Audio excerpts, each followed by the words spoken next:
So, let's look at the two note texts. The first one we started with was the electronics text. So we'll walk through that first, and I'm just going to kind of just go through it and describe everything that happened. So we started out with fundamentals. You guys see the table of contents up here very well? Yeah. I feel like I don't really know how to make that bigger. Well, anyhow, we started out with voltage, current, resistance, and all that. And that was where we talked about charge, current, voltage. We talked about resistors, resistance. We talked about KVL, KCL. We talked about nodes. Lots of good stuff. Ohm's law, combining resistors in parallel and series as the first lecture. And then we quickly moved on to voltage dividers, which we've seen are very useful and show up a lot, right? So the voltage divider circuit for resistors to start, and then we move on later to general impedances.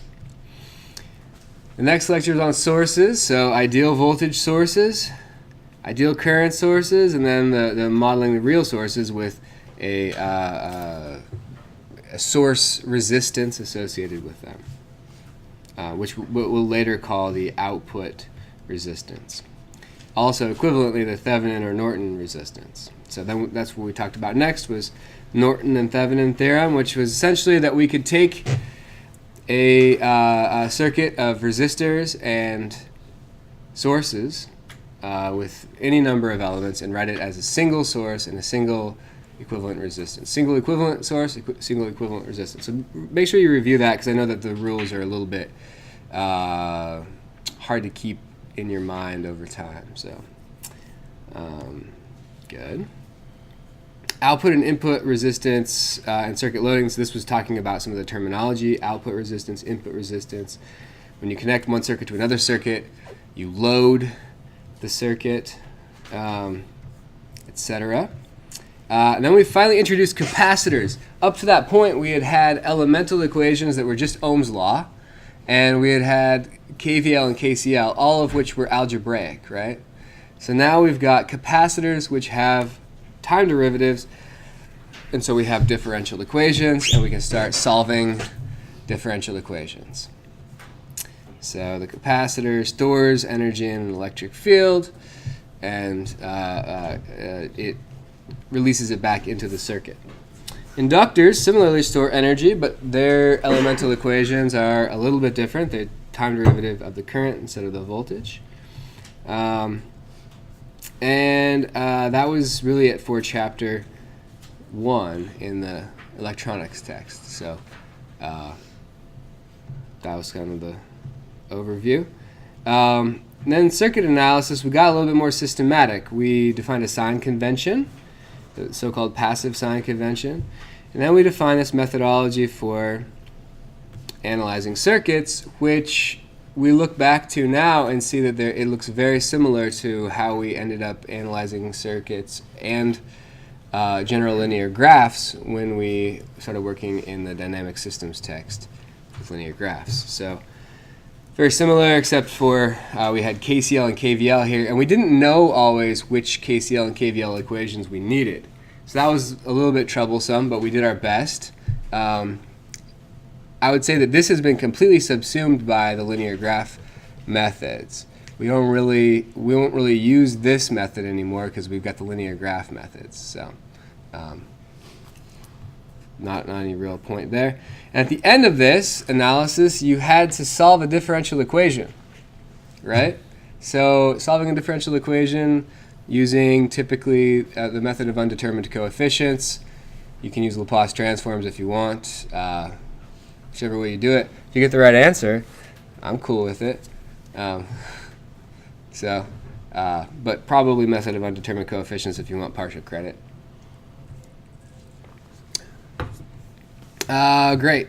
And then we moved on to sinusoidal input, an example specifically, because the methodology that was introduced works for any input, but sinusoidal input is a good example of an AC signal. And we did an example where we derived the transient and steady state solutions, which we hadn't quite introduced as concepts until lecture 2.4, and the graph that really describes this is the one at the end here, which shows that even with a sinusoidal input, you get a sinusoidal output in steady state, but then there's this transient where the initial conditions are still affecting the system response. So during the first bit, which it's not exact, but between 5 and 6 time constants is a good approximation of when you go from your transient response to steady state response. What this means is that the terms that come from the homogeneous solution, those decaying exponential terms, assuming the system's stable, decaying exponential terms are pretty much zero after about 5 time constants. So, yeah. How do we find one time constant? How would we know? So if you're working with a first order system, which let's assume that you are. When we talk about time constants, typically we mean for a first order system. Occasionally we can talk about multiple time constants. We did that actually with the lab example because we had an over-damped second order system which has 2 different decay rates, and so we can call those time constants as well. But typically what we mean by time constant is some parameter here times y dot plus 1 equals some input a scaling some input u. So some forcing function on the right hand side. So tau is whatever shows up there. It is also yeah. So that's tau. So that's the definition of tau for a first order system. So that's how we find tau, is we make our differential equation look like this. Essentially we divide both sides of the equation by whatever non-unity term shows up there. So if like negative 52 showed up here, we would divide both sides by negative 52 and we would get 1 here. And whatever shows up in this location then is our time constant. So that's the transient versus steady state response. So that's an important concept, steady state versus transient. Okay, so that was circuit analysis, and then we moved on to steady state circuit analysis. So we said, okay, the transient happens, and if you want to know what happens during transient response, you're going to have to go back to your chapter 2 circuit analysis and find the differential equation, solve it to get the response. We're going to move on to steady state circuit analysis, but before we do, I want to mention that other than the specific concepts that showed up in the first 2 sections, all of the analysis that was done in those first 2 chapters, we can do now with linear graphs, right? So all of that material in terms of like the methodology that was used has been essentially subsumed into the linear graph techniques. So if we see a circuit, we don't have to go back and do the circuit analysis from chapter 2 of the electronics text now. We can just use linear graphs. There is a caveat. You do need to be able to get your differential equation at the end if on the final exam, for instance, you're asked to solve the differential equation, right? So say you had a system given to you. You use the linear graph method and the state space model method. You got a state space model, but if I ask you to solve it, you are going to have to be able to transform that state space model into a differential equation. Yeah? Can you give us an example of that, like where that term would be? Because I like linear graphs. So say you had this state space model, A, B, C, D matrices, like that you went through the whole systematic process and you got there, right? Which most of you are really good at. So it's good. And then I have this. There's this. It's the last lecture in chapter 3 of the Dynamic Systems text, and we'll get there through this review. I show you how to go from that representation to the differential equation, input-output differential equation representation. And if essentially what you use is the Laplace transform and this nice formula here it's a matrix formula with the A, B, C, D matrices in it to go from the state space representation to a transfer function representation, which we're going to talk about more next semester. But for now, we're just using it as a bridge, remember, to get to the differential equation. And that's what we can do. From the transfer function, by inspection, we can find what the differential equation is. So I did this, and I know that we didn't dwell on it, but being able to do this for like a first order or second order system on the final exam might be a good thing for you to have in your tool belt. So we did a lecture on it. It's like lecture 3.6 or something, whatever the last lecture in chapter 3 of the Dynamic Systems text is. We'll circle back to this when I get to that point in the review.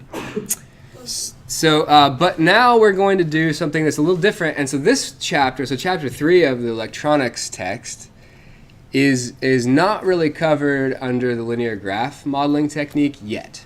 We will next semester talk more about how to do steady state circuit analysis or steady state system analysis, but we haven't gotten there in the linear graph modeling technique. So this would be something that you would need to come back to the electronics text to be able to do, and that is using the phasors, using impedance to come up with a solution for some output voltage, say, or output current, in terms of the magnitude of the output AC voltage and the phase. So the two things that change if you put in a sinusoidal input in steady state, so if you have a linear system, you put in an AC signal, so a sinusoidal signal.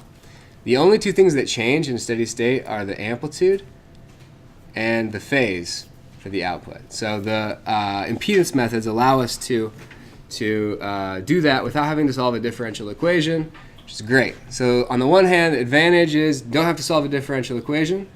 Sweet. On the negative column for impedance methods, you gotta use complex numbers, complex analysis. Kind of sucks, but it's not terrible. And so phasors and all that. The one thing you don't get, though, is you don't get the transient response. So when you do this analysis, all you end up with is this part, the steady state part.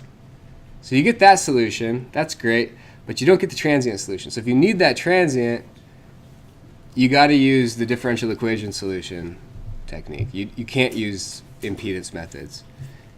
So that's why it's steady state analysis. So introduce phasors, and remember, actually I think maybe the best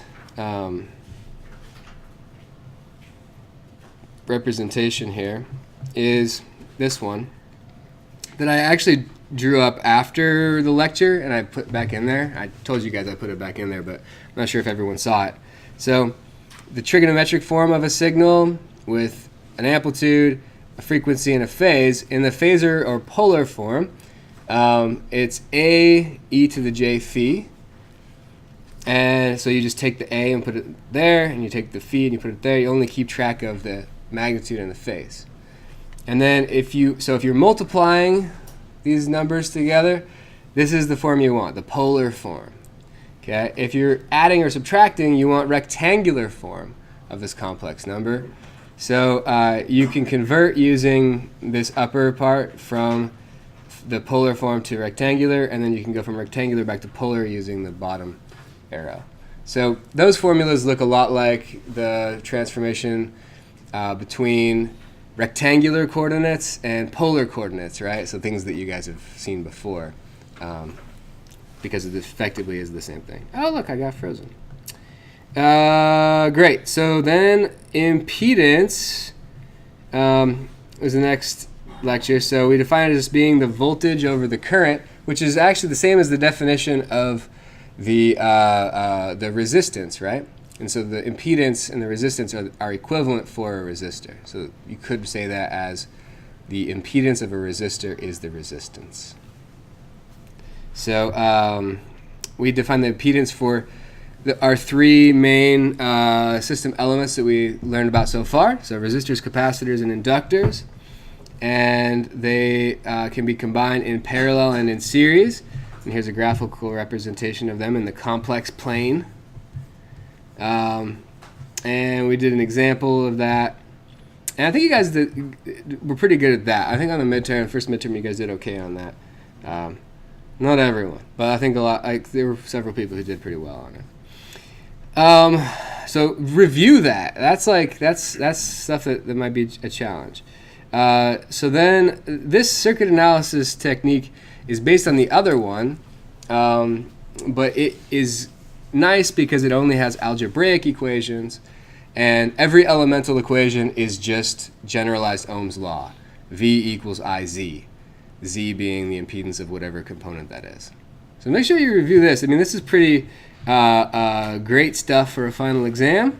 It's definitely a throwback to early material, but it's stuff that we still haven't transcended yet with our linear graph techniques. So it's just stuff that you should still be able to do. And then we brought back voltage dividers and we added current dividers. And we said, oh, okay, that actually works for impedance as well as just resistance. So we learned about that. And then that was the end of chapter 3. And notice that I think I went back and successfully put all of the exercise, all of the homework problems, even the exam problems, they're all showing up at the end of the chapter now in the text. So if you're looking for example problems from electronics, I think at least most of the chapters have a bunch of example problems at the end, or exercises. They don't have the solutions on there, but I've circulated solutions for essentially all the problems through the homework and through the exam solutions that have been posted. So then we got to chapter 4, nonlinear and multiport circuit elements, and this is where things got a little bit tougher. Transformers actually weren't so bad. Transformers, remember, they allow us to trade off voltage and current, right? But they only work for AC signals. So if you have a DC signal, you can't use it to step up or step down the voltage or current. Only for AC signals. But transformers are really useful, and they're pretty well approximated by these two simple elemental equations, which relates the voltage on each side and the current on each side via the number of turns in the coil. So pretty good in each coil. And so I did actually an impedance-based analysis here, but I think in the homework you guys had a transient response or differential equation-based problem. So one of the things that people struggled with on the first exam was recognizing the difference. Oh yeah, sneeze please. Recognizing the difference between or which technique should be applied to a given problem. Okay. And I think that was one of the central issues that came up. And really, I mean, at the end of the day, the only time impedance-based techniques are going to apply is when you have an AC signal, okay, and you're interested in just the steady state, okay? If you're interested in the transient response, or if you have an input that's not a sinusoid, almost certainly you're going to want to use the full transient response analysis with the differential equation and all that. Okay, so between the chapter 2 technique, the time-based one, or the chapter 3 technique, the phasor-based one or the impedance-based one, that's how you can kind of choose. There are some other signals that are like hints that should show up. So if you're given initial conditions in a problem, that's a pretty good hint that you're going to need to use them. But that's not, that's a little bit of here's a good way to perform well on an exam is to look for initial conditions. Then you know you have to solve a differential equation.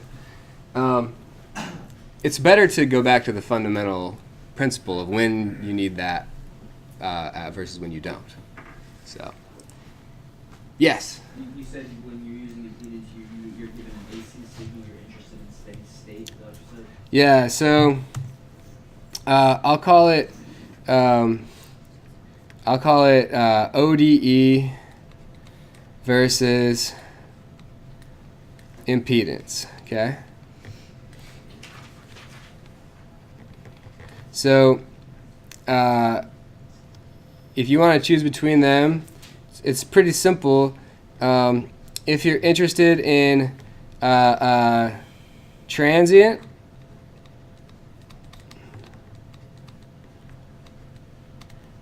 if yes, always you're going to do the ODE, okay? Steady state, so is going to be, so this would be no, which is in parentheses means steady state is what you're interested in. I'll make that arrow a little longer. No, then the question you ask is it an AC or a sinusoidal input? So you could say AC input. If yes, then, well, I'll do no first. If no, if it's not an AC input, you're still going to have to go back to your ODE. If yes, then you can use impedance. So that's like the simple algorithm you could use to make the decision. One of the sort of pointers, though, is if you see an initial condition, you're probably going to be here. So that's a good indication. So if you see initial conditions given, you're probably going to end up with the ODE solution. So, okay. But it's important to note that transformers can be used in transient analysis as well, so in the ODE analysis. So transformers are not, I just do an impedance example here. You can also be used in a time response example. So, okay, so that was the transformers. And then the diodes were next. And diodes are, so transformers actually are so electrical transformers, we haven't actually talked about this, we only talked about it in passing. Electrical transformers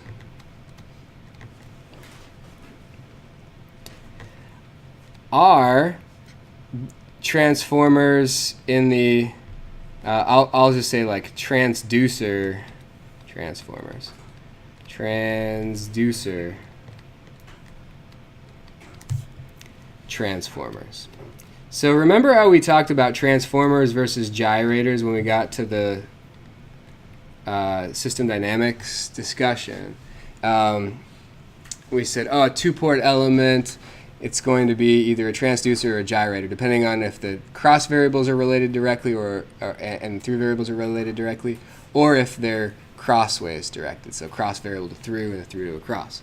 So that's the definition of a transducer transformer.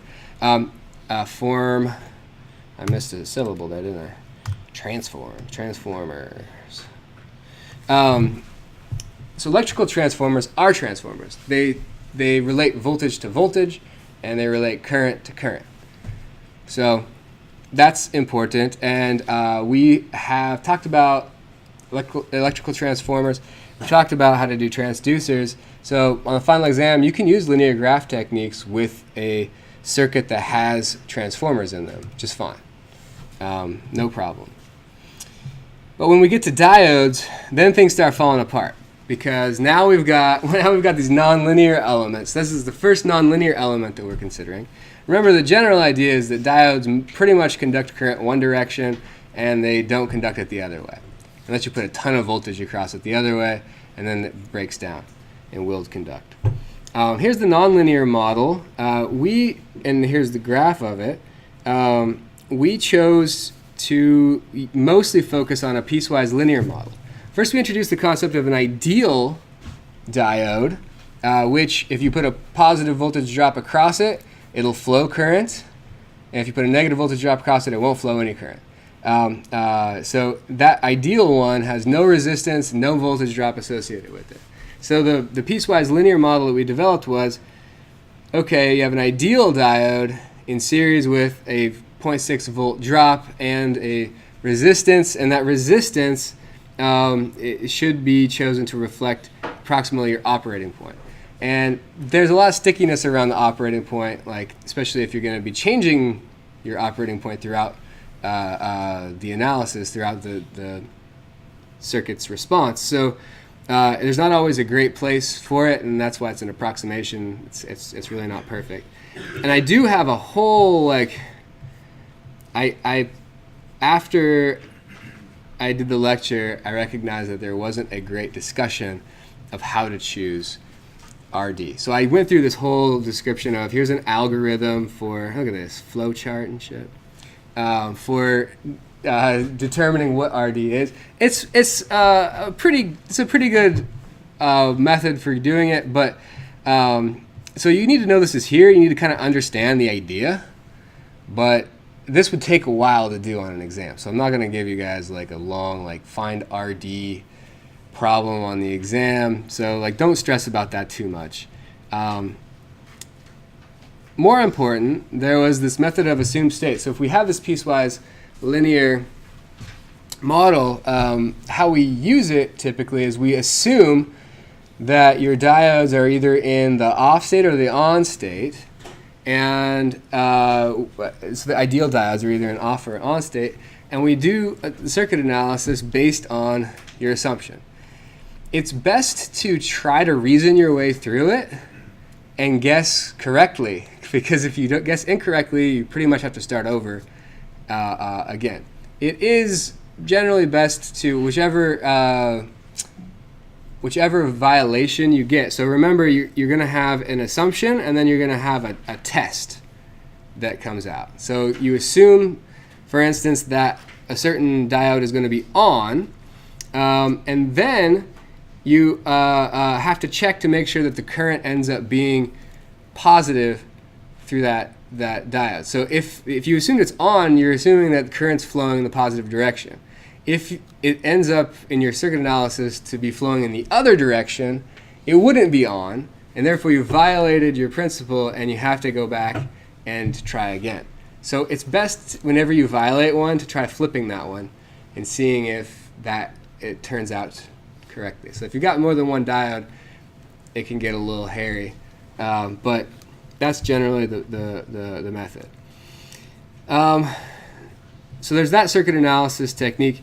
It's a little tricky. For simple diode circuits, though, it's not terrible, and especially with ideal diodes, right? With ideal diodes, and not the piecewise linear ones. With ideal diodes, it's actually not terrible to do a little bit of circuit analysis. Some of the homework problems were pretty limited in terms of their complexity with those diodes. So something to keep in mind. I gave you guys, remember there was a diode that showed up in one of your circuits.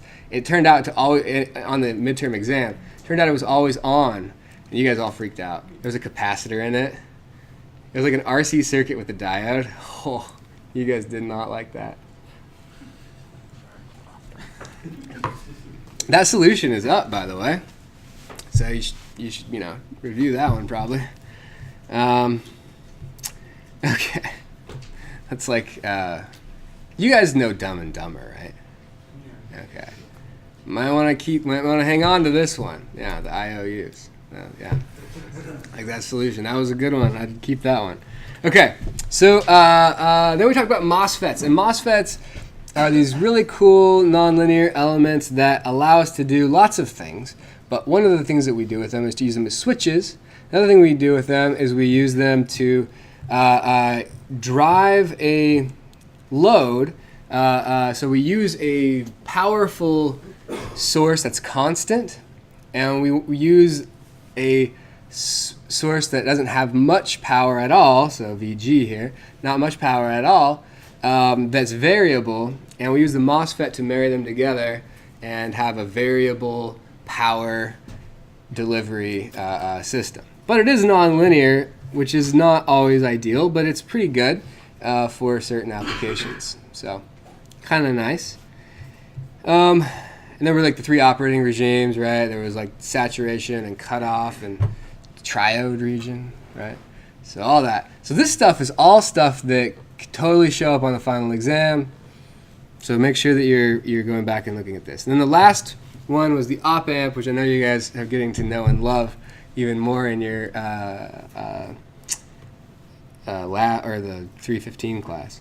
So remember the operating principles of the op amp, and if you use it in feedback, it will operate linearly, unless you ask it to do too much output. Then it will go nonlinear. But for the most part, it'll operate linearly. So, and you can set what the gain is for, say, an amplifier circuit based on different components in it. So this would be a simple non-inverting op amp with 2 resistors. And I'll show you how to do the analysis. You guys did okay on the midterm on this problem, but there were a lot of people who struggled. It's worth reviewing this. It's not terrible to do the circuit analysis for an op amp circuit. I would be shocked if there's not an op amp on the final exam. So keep that in mind. So then there's there's all these problems at the end. I've circulated solutions for them. So check those out. They're good stuff. So okay, spent a lot of time on the circuits thing. I'm going to upload both reviews. The other review is going to spend more time on this dynamic systems. So you guys can sort of pick and choose. Okay, so the dynamic systems, we did 4 chapters here. And the introduction was mostly just sort of getting used to some of these concepts of state, systems approach, energy, and lumping parameters. And then we started introducing the elements, mechanical translational elements, with the power flow variables being force and velocity, springs, point masses, dampers, force and velocity sources, mechanical rotational elements with the power flow variables torque and angular velocity, rotational springs, rotational moments of inertia, rotational dampers, and torque and angular velocity sources, and then finally back to electronics with the power flow variables current and voltage, capacitors as an energy storage element, inductors as an energy storage element, and then resistors as an energy dissipative element, and then sources for those. And then finally, we generalized them to through and across variables. So voltage, velocity, and angular velocity were all across variables. And then current, force, and torque were all through variables. And then we did generalized one-port elements. So A-type energy storage elements, capacitors, masses, inertias, and T-types, which were inductors, translational springs, and rotational springs. And then the D-type were all the energy dissipative elements, so this would be resistors and translational dampers and rotational dampers. So we generalized all those, and then we started doing linear graph models. We're saying, oh look, so this circuit, you could redraw it like a linear graph instead. So cool. Sign convention is exactly the same for electronics as it was before. Then we do the translational mechanical sign convention and the rotational mechanical sign convention. The big thing that's important on that is mostly if you just draw an arrow on it, you're fine in any direction on any of them. As long as you go back and interpret your sign correctly. The reason we have a convention is so that we don't have to constantly go back and reinterpret things.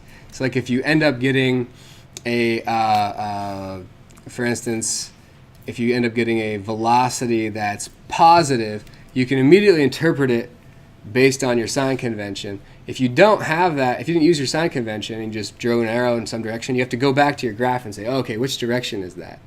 So that's why we use a sign convention. The one time that you don't have a choice is the sources. The sources are actually real things in certain directions, and you can't just arbitrarily choose the direction for those. So that's the only thing that's important. Element interconnection laws. So that's when we took KCL and KVL and we generalized them to the linear graph, right? So KCL, the through variables, where we drew the contours and then everything in equals everything out. Compatibility equations were like KCL, everything around a loop has to add to 0 using cross variables. And then we did the systematic linear graph modeling. So we thought about, okay, how do we go from a real system in the world all the way to a linear graph representation? And we did some examples of that. And then we moved on to state space models, which was just last chapter for us. So chapter 3, state variable system representation. We have inputs within the system. State variables represent what's happening in the system. And then we have outputs from the system. And we wrote our state and output equations, which these were the general equations, which is to say the time rate of change of the state vector is equal to some function of the states, the inputs, and time. The output is some function of the states, the input, and time as well. But we mostly worked with this linear form, right? Which was, we have a matrix A multiplying a vector X, the state vector, and the matrix B multiplying the input vector U for the state equation, and then Y, the output, has these matrices C and D that multiply the state and input vectors. So that one was the one that we spent a lot of time learning how to construct stuff for. So constructing first the normal trees. So a lot of you guys have the normal tree down, but there are some of you who don't. So really make sure you've got this down for the final exam. This is all going to be on there a lot. So make sure you're doing that well. And then I define the sort of the algorithm, just like going through how do you do it. So normal tree, primary variables, secondary variables, state variables, etc. Right? Boom, boom, boom. So make sure you got this. I think a lot of you guys have this down. And continuity, compatibility equations, all that. Good. And then I did an electrical example in that lecture, a mechanical translational example in this lecture, and a mechanical rotational example in this lecture. And then I defined, now we're back to the bridge. We're back to this guy. So state space model, we want it as an input-output ODE so that we can solve the differential equation using the method of undetermined coefficients, right? So this lecture, 3.7, shows you that process. So it does the derivation, and you don't have to go through the derivation every time. All you have to do is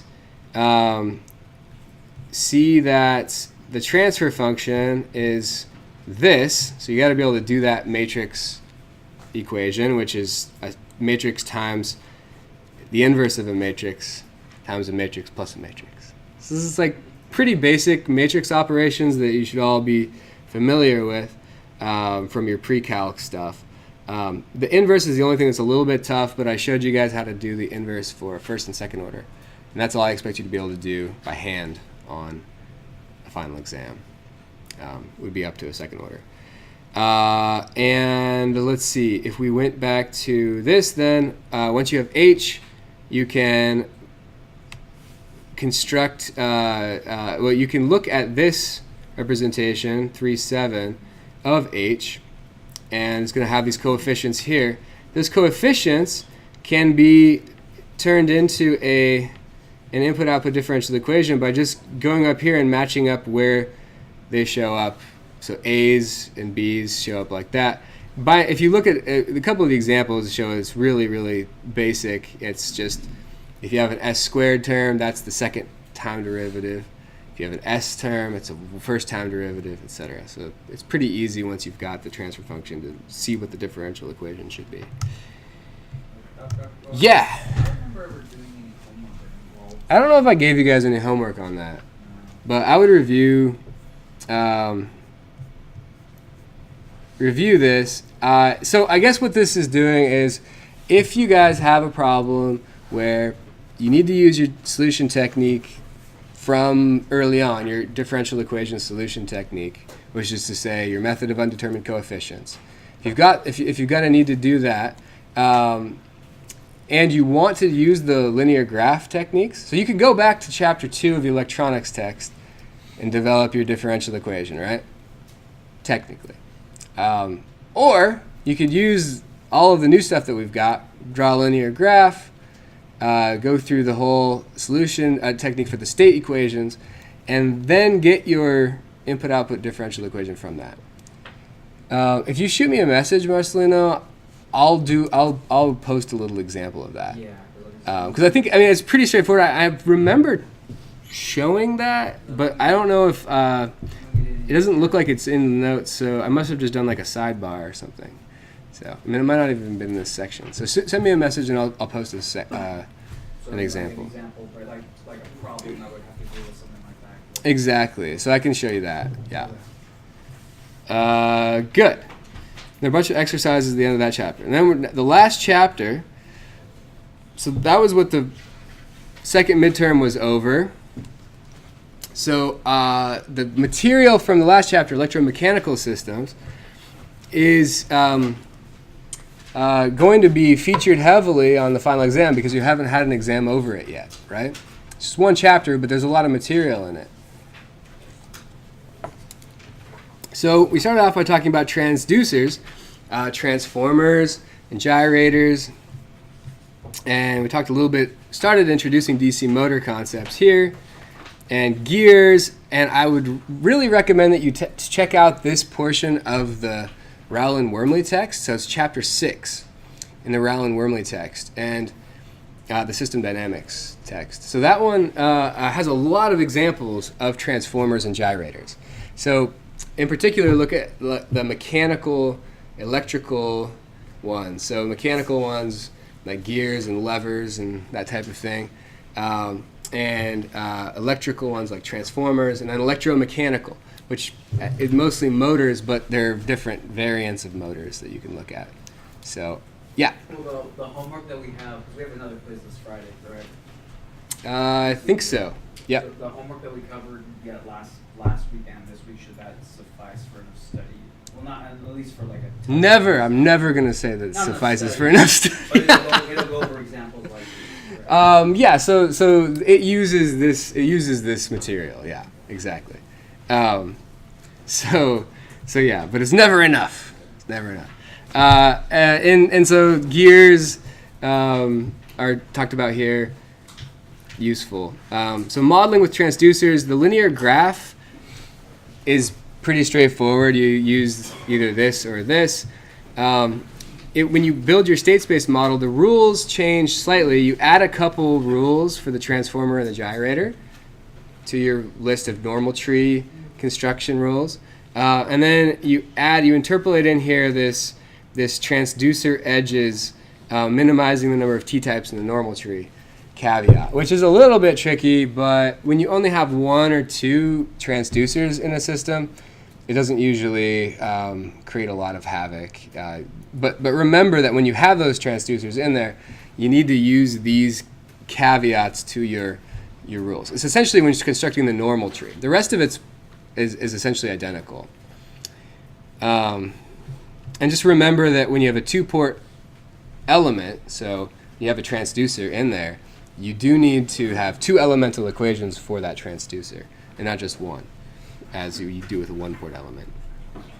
And then we got into DC motors in gory detail: the Lorentz force, the background field, the armature, the rotor, the stator. Like, all of these terms are really important to know, so make sure you got those down. And permanent magnet, we talked about the permanent magnet DC motor the most. We talked a little bit about wound stator DC motors with the shunt and the parallel and the shunt and the series and the compound orientations. We talked about how we get around some of the,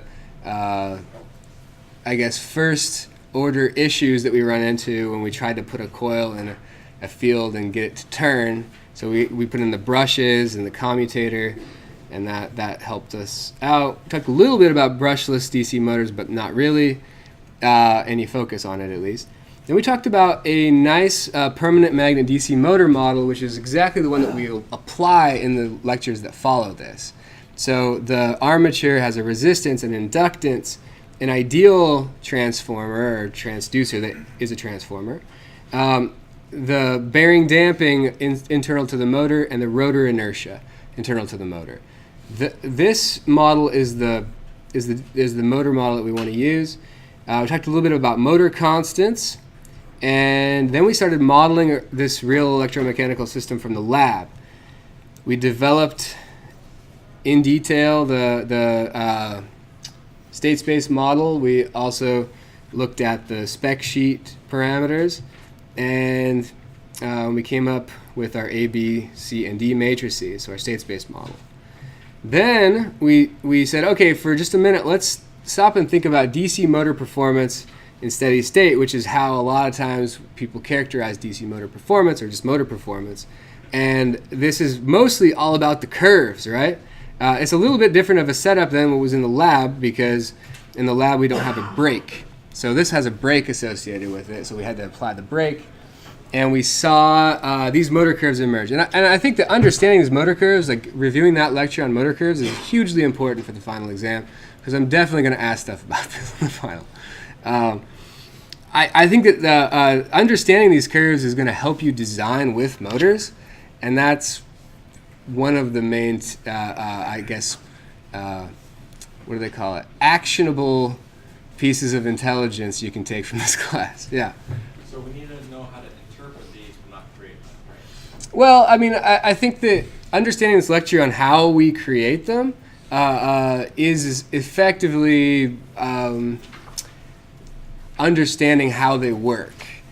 So to a point, I mean, you don't need to understand necessarily every gory detail of how to get each one in this model, but understanding where these equations come from, or where these curves come from, is very important. So, like understanding what the test setup is, what this really means, that it's in steady state and not transient response, that type of thing, very important. So yeah, so reviewing that lecture it would be very good. Yeah. So is this gonna be like the same length as midterm, or possibly a couple extra? Or? Oh no, so we got twice the time, so it's a double. So are we gonna have older problems or like questions, problems? How it's gonna work? It's gonna be mixed. So usually I'll have one problem that is multi-part conceptual, different concepts. So like I'll ask about a bunch of different conceptual stuff. So that's gonna usually be like the first problem. Don't get caught spending like an hour on that either, because it's usually only worth like 20%. So then I'll probably give usually 3-4 problems to work, depending on the difficulty and length that each one should take. So one thing to keep in mind, if you have to go back and look up every conceptual question in your notes, that's going to slow you down too much. Okay, so that's what, like the conceptual questions, maybe you have to go back and look at like one of them again and review it, but you shouldn't have to go look up every one. And that's like the time that people spend on it, I think, is a lot of it is that they're flipping through their notes looking for that, and then they have to reread it, and then they have to write it down. Well, that's way more time than I was giving you for it. So you really should be able to see the problem, answer the problem. Maybe you have time to go look up one or two of them, but not all of them. So there's that. Not that you shouldn't look any up, but just know that don't just rely on, I have my notes, because I'm not really testing to see how well you can look stuff up in your notes. It's not really the point. It's like, how much have you really like taken from this? And then I just did the transient DC motor performance. So the last part of this lecture is the last lecture. The last part of this lecture talks about how to estimate some of the system parameters from the step data that you guys took in lab. That's not really something that I'm going to talk about in the final exam for this class.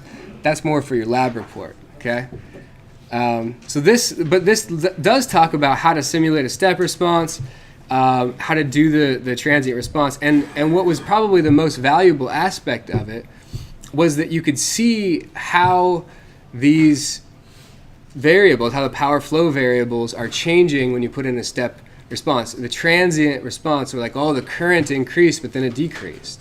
Like these sorts of characteristics, understanding that is going to really help you on the final exam. And also the power as well. Like, so where is power being dissipated in this? Where is it being stored? Where is it being released? Like that, we had a lengthy discussion of all of that, and I think that all of that is going to be really important to understand for the final exam. So, yeah. So that's the course. Is there any questions? Yeah. So, for when we're doing the motor, Mhm. is it really mostly conceptual then? Because it seems like really expansive designs. Yeah, some of the analysis gets really lengthy. So I would say you should anticipate doing some of the actual analysis with linear graphs and finding the normal tree and the state space model, all that. That'll be in there, maybe with a motor problem, maybe not with a motor problem. The conceptual stuff will be there for sure. So there'll definitely be stuff about conceptual motor ideas. I mean, contained to what we discussed, not beyond that, but contained to what we discussed. Conceptual motor stuff will definitely be on there. You might be expected to do some amount of analysis with a motor in there, within like a linear graph model, but you may be just asked to like find the linear graph and normal tree. Maybe you'll be asked to find the full state space model for it. Maybe you'll be asked some other thing. So maybe to start with, maybe I'll give you the normal tree and then find the state space model. I could sort of play around with different options there. So be able to do the whole thing, but I don't want to give you guys problems that are going to take the whole time either. So, pardon? So it probably will. Oh yeah. Nah, this will be easy, no problem. Yeah.